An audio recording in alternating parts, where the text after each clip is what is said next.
নস্টালজিয়ার টানে ছোটবেলার স্কুলে প্রতিমন্ত্রী। দেখুন সেই ছবি। দিবাকর ঘরামি নস্টালজিয়ার টানে তার ছোটবেলার স্কুলে পৌঁছে গেলেন। মন্ত্রী হয়েও ভুলে যাননি ছোটবেলার স্মৃতি। বাঁকুড়ার পটাশপুর কলোনি উচ্চ বিদ্যালয়ে তিনি যান। মন্ত্রীকে কাছে পেয়ে আপ্লুত শিক্ষক ছাত্রছাত্রীরা।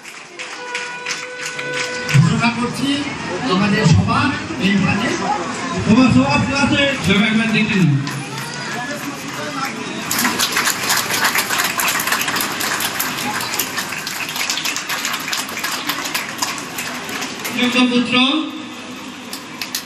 এই বিদ্যালয়ের অন্যতম ভূমিকাটা অনুষ্ঠানে প্রথমে এই বিদ্যালয়ের পটাশপুর আগামী দিন আমার ফান্ড থেকে অবশ্যই স্কুলে কিছু কাজ করব।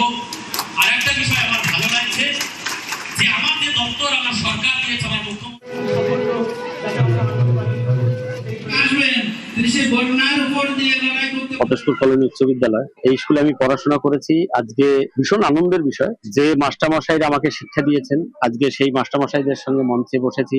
আনন্দ, গর্ব, এই স্কুলের বর্তমান শিক্ষক, প্রাক্তন ছাত্রছাত্রী এবং গ্রামবাসী, অভিভাবকরা মিলে এখানে সম্বর্ধনার আয়োজন করেছিল। তাই ওনাদের ডাকে এখানে উপস্থিত হয়েছিলাম আর সেই অনুষ্ঠানেই অংশগ্রহণ করেছি। যখন এখানে পড়তাম, দরমার বেড়া দেয়া ঘর, মাটি ছিল, পা নাড়াতে নাড়াতে হাঁটু পর্যন্ত ধুলো উঠে যেত, সেই পরিস্থিতি ছিল স্কুলে। সেখান থেকে স্কুল হয়তো অনেকটা এগিয়ে গেছে। এবার আমরা চেষ্টা করব আগামী দিনে সবাই মিলে স্কুলকে আরো এগিয়ে নিয়ে যাওয়ার জন্য।